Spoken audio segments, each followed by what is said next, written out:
Propositional logic is the rather grand name for the logic of and or not that you've surely seen already.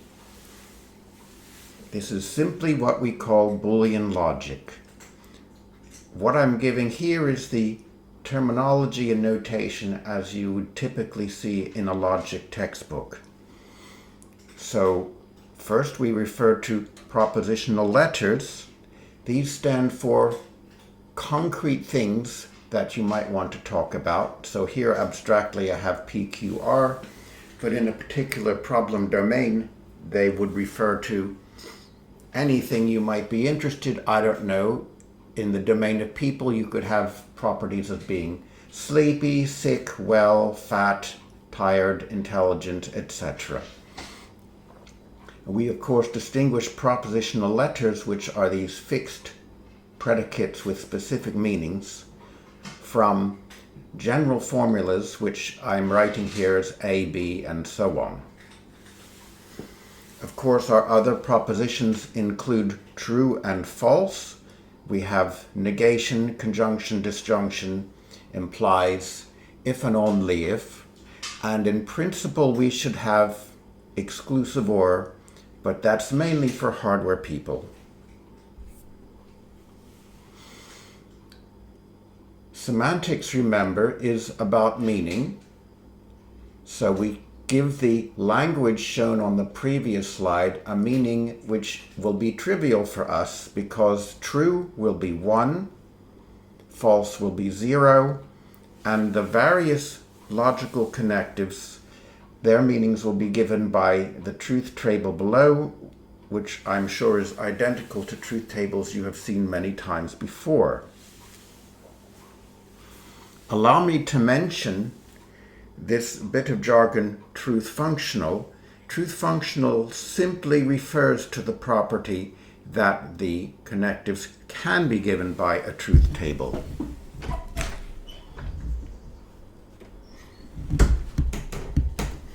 It turns out that there are in certain logics other ways of writing formulas that can't be given by a truth table. So at the bottom of the slide here we have box A, or meaning necessarily A, and the meaning of that is ascribed in a much more complicated way, as we shall see near the end of the course.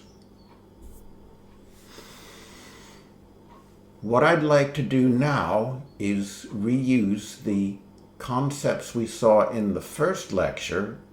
Remember, in the first lecture we gave them in a rather abstract and non-formal way, and now we're applying them for one particular language, which is the language of propositional logic.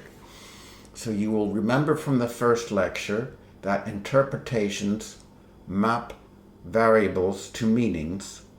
So in our particular case of propositional logic, an interpretation will map propositional letters, those P, Q, R, and so on, to 1 if they're true, or 0 if they're meant to be false.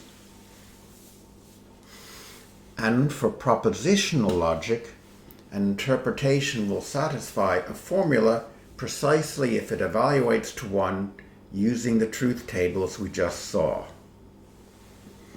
A valid formula, the word tautology seems to be used only for propositional logic, incidentally. A valid formula is satisfied by every interpretation, and examples of valid formulas are things like P or not P, P implies P, and so on. Now you will recall the term satisfiable from the first lecture, and as before, satisfiable means there is an interpretation satisfying every formula in the given set. And here it's the same thing exactly, only we're in the context of propositional logic and the propositional notion of interpretation.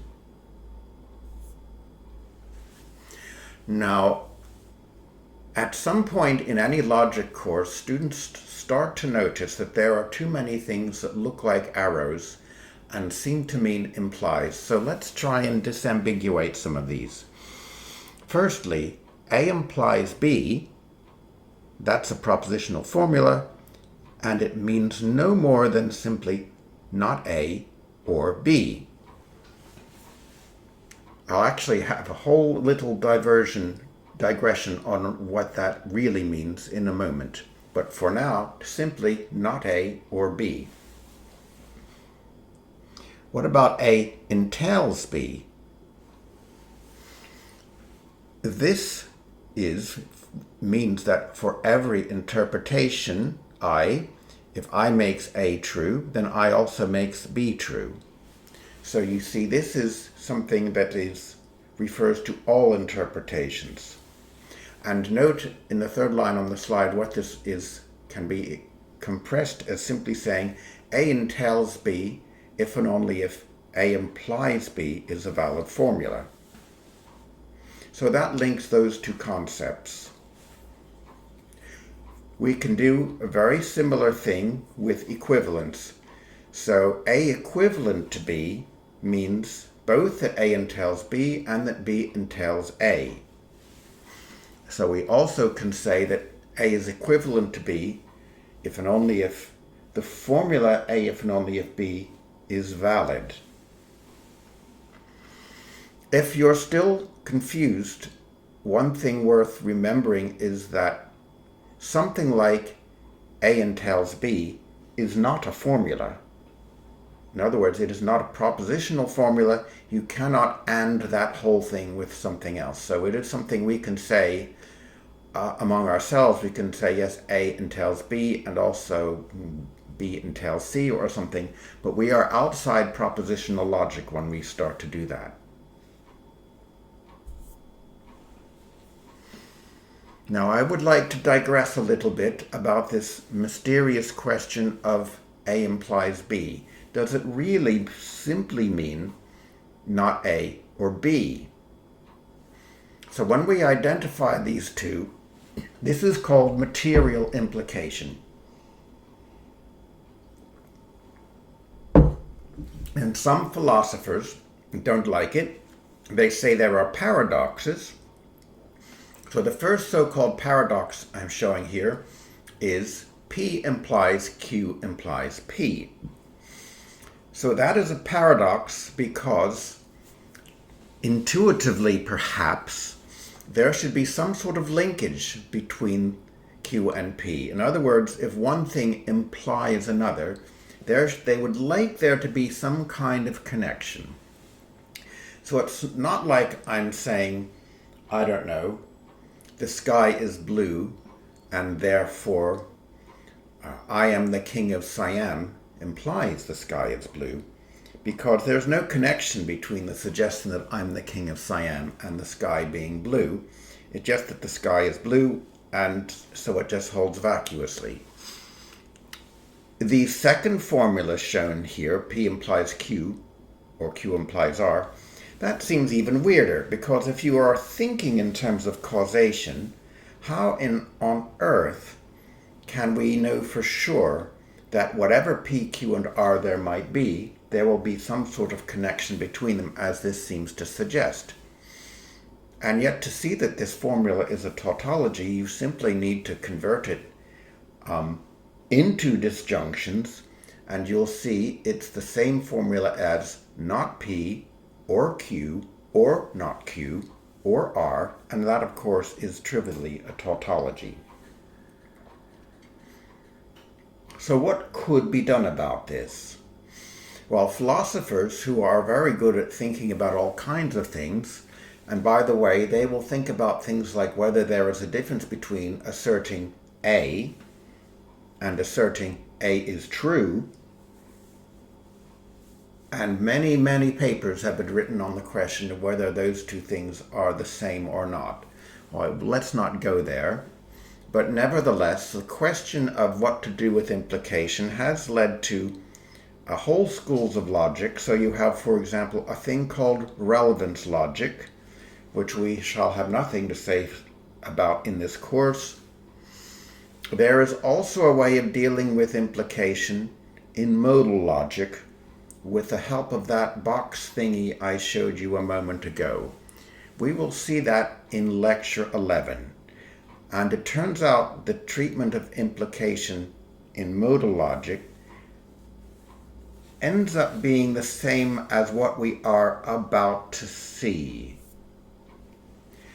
So this idea of propositions as types, which is not part of this course really, this is more a preview of what you might see if you learn about type theories in the third year, for example, is the idea of looking at logic in a whole different way.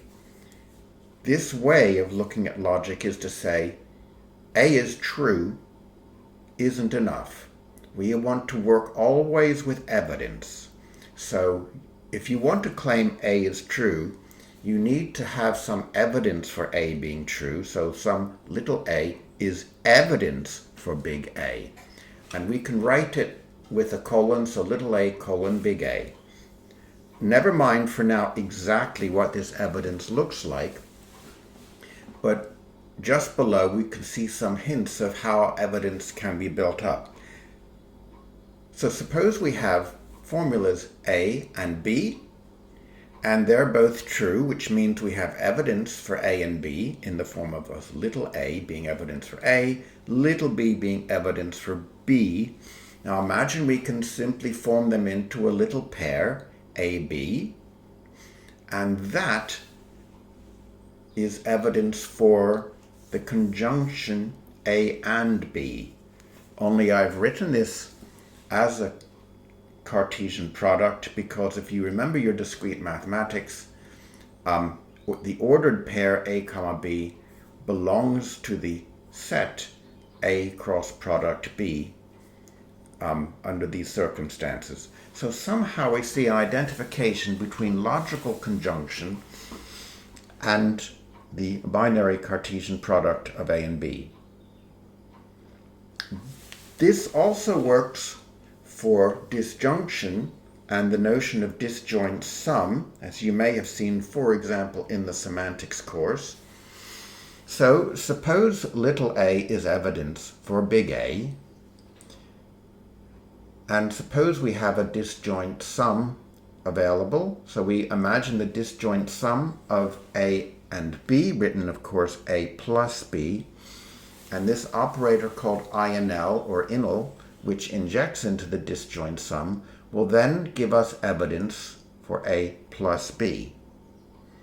And similarly, for little b being evidence for big B, we also will get evidence for A plus B using the INR function. This is behaving an awful lot like disjunction, where if A is true, then A or B is true. If B is true, then A or B is true. Well, that's kind of interesting. What about implication? And this is where it gets really interesting and connects back to the whole question of material implication. The meaning of implication or evidence for implication could be given by a function. So let's suppose f is a function and f of x belongs to b whenever x belongs to a.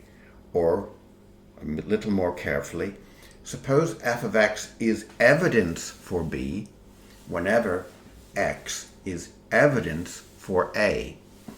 That is, I have a map that maps evidence for a into evidence for b. And this map is then evidence for A implies B. Whenever there's evidence for A, I can transform it into evidence for B. And here we have a real causation between A and B. And we write this thing, this evidence, in lambda notation. So all of that is really cool, and it turns out we can go on and on with it. We can treat quantifiers in a similar way. And when we continue, we get the whole enormous world of constructive type theories about which so much has been written. And if you're lucky, you will have the opportunity to study this in part 2.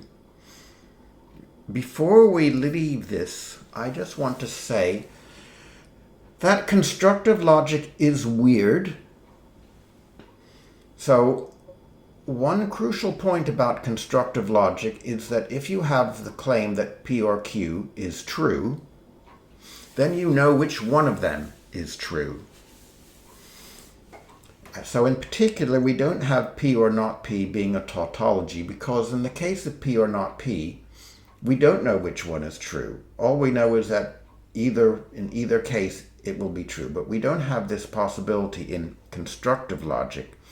If you like, this is what makes it constructive, that any claim that you make, you have evidence for, and in the case of P or Q, your evidence would tell you which one of them was true. Similarly, if you make an existential claim, you will know what the claimed thing is. So if you assert that there is some x such that P holds, then you know what the value of x is. And because of that, in constructive logic, a lot of the usual De Morgan type laws linking existence for all don't actually hold. And of course, finally, and I guess the reason for this whole great digression, in constructive logic, A implies B, and that should say not A or B, are quite different, essentially different, and so we do not have material implication. What about the so-called paradoxes I mentioned a moment ago? Well, the first one, that is P implies Q or Q implies R, is not a tautology in constructive logic because we don't know which of them is true. It turns out the other so-called paradox, P implies Q implies P, is still true even in constructive logic. So it is maybe not everybody's solution to the question of material implication. And the reason I mentioned all this to you is that it is really of great importance in theoretical computer science. But now I need to stress that this all was a big digression. So this is not on the exam, and in fact, if you continue from this point thinking that P or not P is not a tautology, you will find yourself in many difficulties. So we resume our normal service. Now, let's look at some equivalences for propositional logic. You will have seen all of these before, and the reason I'm making an issue of them at all is that we will need to use them a lot because we're going to do a lot of transformations on formulas in our computational methods that we shall see coming up.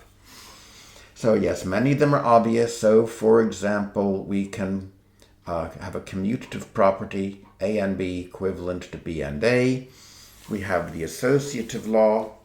Now the distributive law may look a little weird to you actually.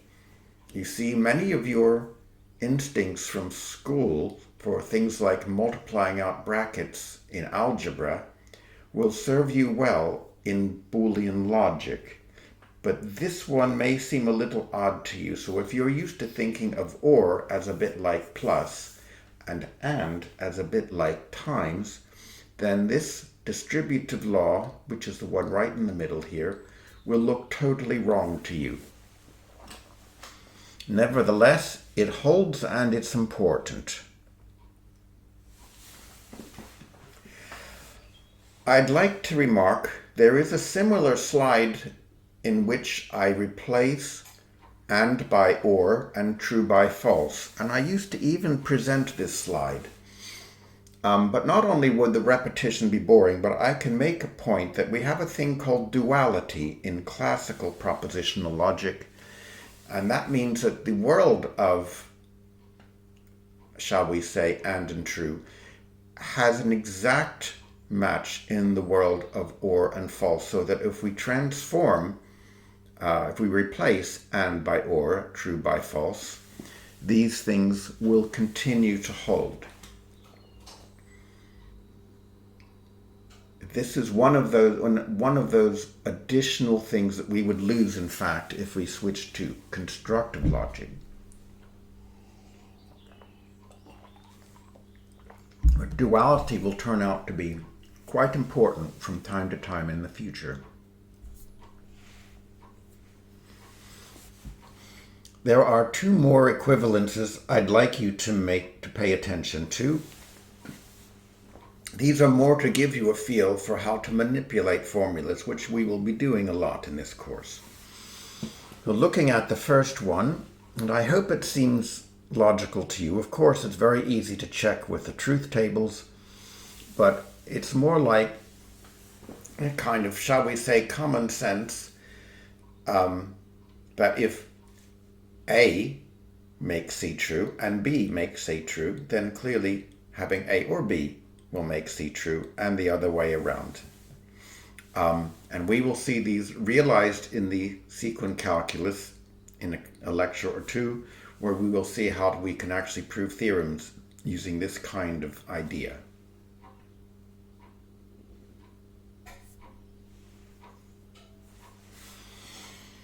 Now we will rely on normal forms to a great extent in this course. The point is, just as programming languages are designed with a very elaborate syntax to give you a comfortable world in which to write your code and to make your programs clean and well structured in the way you prefer, formal logics, well, it may amaze you for me to say it like that, but formal logics also have much more than the minimum necessary. In fact, if we imagine a connective for NAND, if you remember your NAND gates from hardware, so the negation of conjunction, just with that formula, with that connective alone, we can express everything in propositional logic. So with NAND alone, we can express and, or, not, and everything else. It is sometimes called the Sheffer stroke. Now, we're not actually going to use the Sheffer stroke anywhere, but the point I'm trying to make is logic with all those different connectives and or not implies, if and only if, and especially if you have exclusive or and so on, are giving us many ways of saying the same thing. So to streamline this, for the sake of efficient and compact proof procedures, it's natural to want to simplify this typically by transforming formulas into some sort of very rigid structure that destroys the readability, but allows a proof procedure to operate more efficiently. So we will look at a thing called negation normal form, which we will further refine into conjunctive normal form. And conjunctive normal form leads directly to clause form, and then to the Prolog language and to other things. You will probably have seen things related to conjunctive normal form in a hardware course, things like min terms, mac terms, and so on.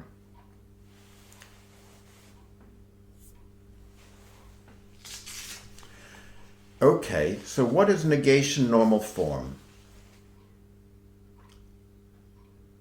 It's arrived at pretty easily.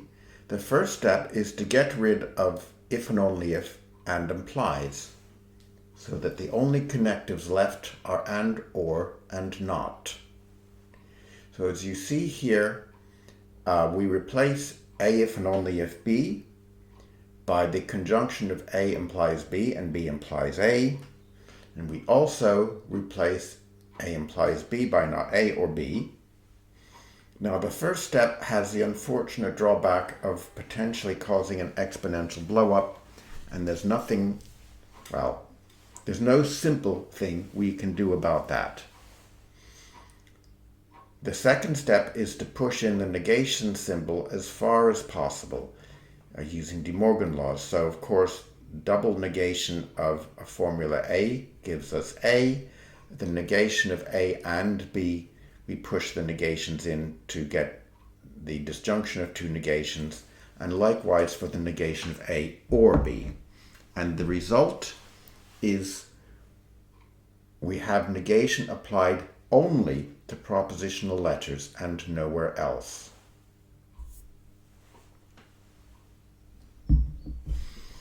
If we want conjunctive normal form, we continue from NNF by using the distributive laws.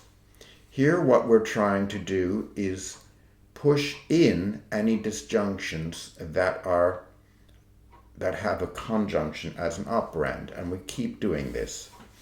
This as well can cause exponential blow-up. So you see in the first of those identities, the formula A is getting duplicated. In fact, in the second one also. Having pushed in the disjunctions as much as we can, finally we will have something that is a conjunction of disjunctions of so-called literals. A literal is a propositional letter or its negation. Now we can further simplify the result, and we have three simplification steps of increasing difficulty and, I must say, irrelevance. So firstly, we really must delete any disjunction containing both P and not P, that is any propositional letter and its negation, because it's a tautology. So that step is essential. If you want to do a, shall we say, silver class of conjunctive normal form, we can also do this next step of deleting disjunctions that include other disjunctions. So you see in this case of P or Q anded with P, it's possible to see that the P or Q is actually redundant here. The logic, I suppose, is that if P is true, then P or Q is also true, so we may as well get rid of it because it's being anded in. Whereas if P is false, the whole thing will be false, and it doesn't matter what we do with P or Q. So anyway, the formula P or Q anded with P turns out to simply be equivalent to P alone. As for the third line at the bottom of the slide, that would give you, if you like, the solid gold CNF. I would argue that's probably too difficult for you to bother with and is actually drifting into the territory being done by actual proof procedures. But the thing you really must do is simply to delete the ones containing both P and not P for any particular propositional letter P.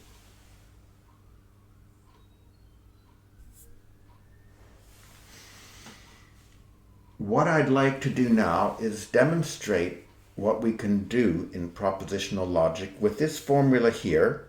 As you see, P or Q implies Q or R, a formula which we'll see again several times in the future because I've decided to illustrate many of the methods here using the same formula again and again, just to show you different ways of treating it. What I have always done in the past when we were in the real world and not doing everything virtually, I would at this point go over to the other overhead projector and write out a derivation, or rather attempt to do this derivation, if you like, live, mistakes included, just for, if you like, the experience of trying to do it. Now, I am unable to do that here, but what I do suggest is that you try and do this yourself. So you could switch this video off at this moment and see if you can apply what you have been given already to convert this formula, that is P or Q implies Q or R, into conjunctive normal form. And having done that, see what you can deduce about the formula. This slide shows you the steps of at least one way of doing it. In fact, there often turn out to be many equivalent ways of doing the procedures shown here. So in this case, our first step must be to get rid of the implication.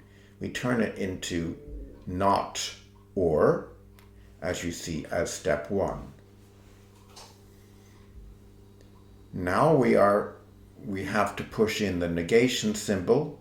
So we do that, so we use a De Morgan law, and now we have a thing that has a conjunction, so not P and not Q, that's a conjunction. It's ORed with a disjunction, and because we want all the conjunctions up at top, so to speak, at the outer level of the formula, we need to use a distributive law which will push in the disjunction, that is the Q or R. We need to push that in.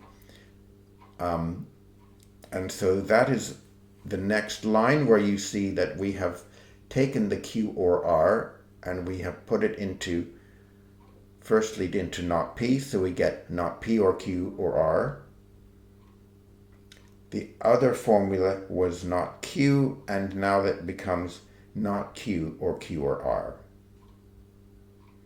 Obviously, the second one has not Q or Q. It's therefore tautology. It's equal to true, and true ANDed with something can be simply crossed out. So finally we get not P or Q or R. Now what does this tell us about the original formula? Well, I should stress all the transformations we have been talking about here preserve the exact meaning of the formula. So this formula here is equivalent to the one we started with. Moreover, it's a disjunction. There are no conjunctions left. It's a disjunction of literals. And this, if you like, encapsulates the whole truth table of the formula, in this case, in this one disjunction. So in particular, if we're wondering whether it's a tautology or not, the question is, can we make it false? To make it false, all we have to do is make each literal false. Each, that is, the literal, remember, is a propositional letter or its negation. So if we set P to true, Q to true,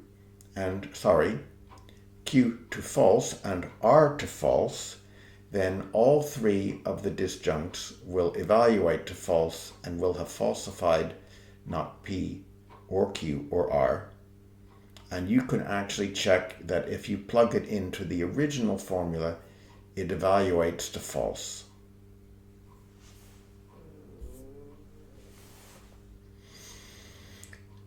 Here's another example. Again, you might want to try doing this on paper before you look down. I want to make a few remarks about this formula, in fact. It is known as Peirce's law, after the 19th century logician C.S. Peirce, and by the way, that is Peirce, that is P-E-I-R-C-E, and not Pierce. Misspelling everyone is guilty of. You may wonder how this little formula got someone's name attached to it, but the point is, it's a tautology.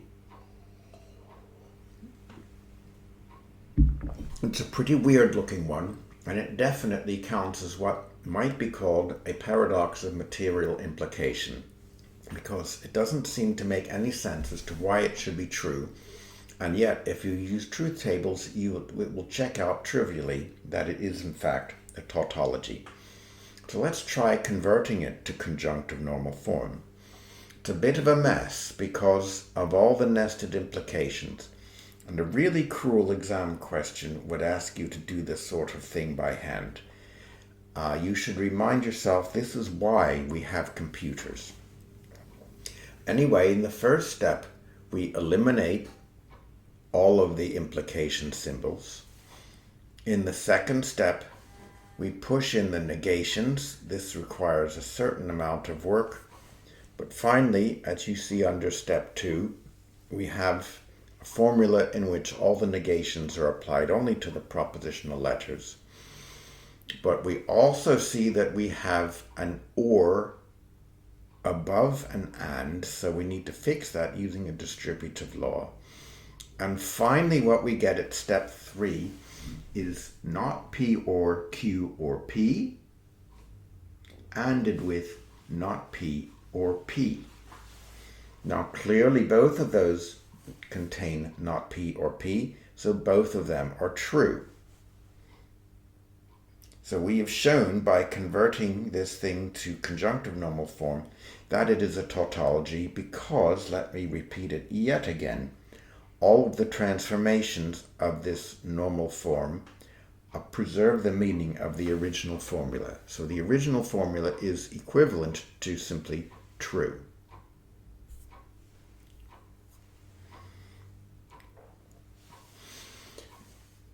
This method of tautology checking, that is to say, converting a formula into conjunctive normal form, was actually investigated in the 1960s to see if it was of practical use. Well, it turns out it wasn't.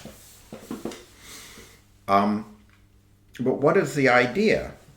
The idea is very simply that if you can transform a formula so that it has the form of a conjunction, where each of the AI are now disjunctions of either propositional letters or their negations, then it's trivial to check whether it's a tautology. Basically, if any of the AI exist and are non-trivial, that is, they don't have P or not P in them, then any one of them can falsify them.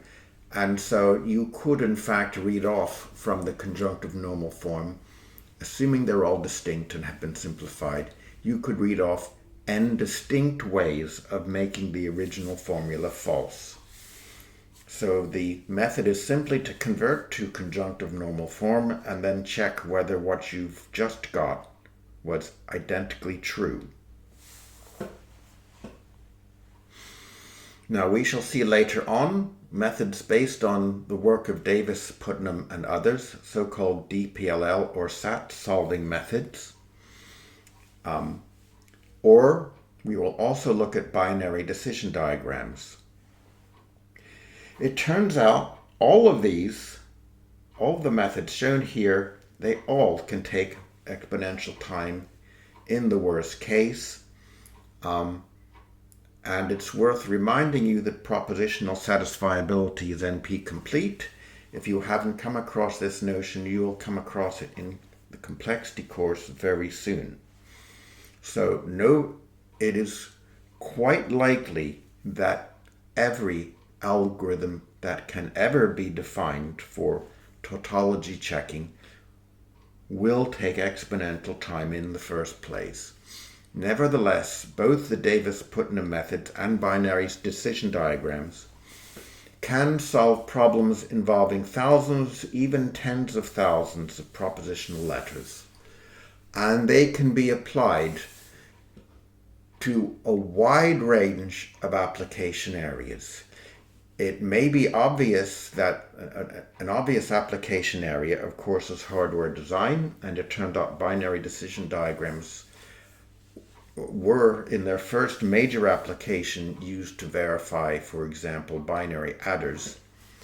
But once you have the ability to deal with formulas in tens of thousands of variables, it turns out there are many, many phenomena that you can approximate using large numbers of Boolean variables. So people have even written what they call extended static checkers for software that can check for bugs in programs. And the kind of thing they might do, let's say you want to verify a program loop. The full verification of the loop in general is a difficult problem, but if you consider that most bugs in loops will manifest themselves in a rather short execution, so you can say, let's bound loop execution to just 3 iterations at most. And then maybe you're dealing with integers, but perhaps many errors will be found with just a very small number of bits. So what you can do is abstract the original program to another program in which you have reduced the variables to finite ranges and reduced all the loops to finitely many iterations, and it can be transformed into a gigantic Boolean formula where the existence of a model for that formula is equivalent to there being a bug in the program. And then using one of these tautology checking approaches, typically the SAT solving one, you can then efficiently find these models and therefore discover bugs in the program. So propositional logic is by no means the trivial thing you might have thought it was at the beginning.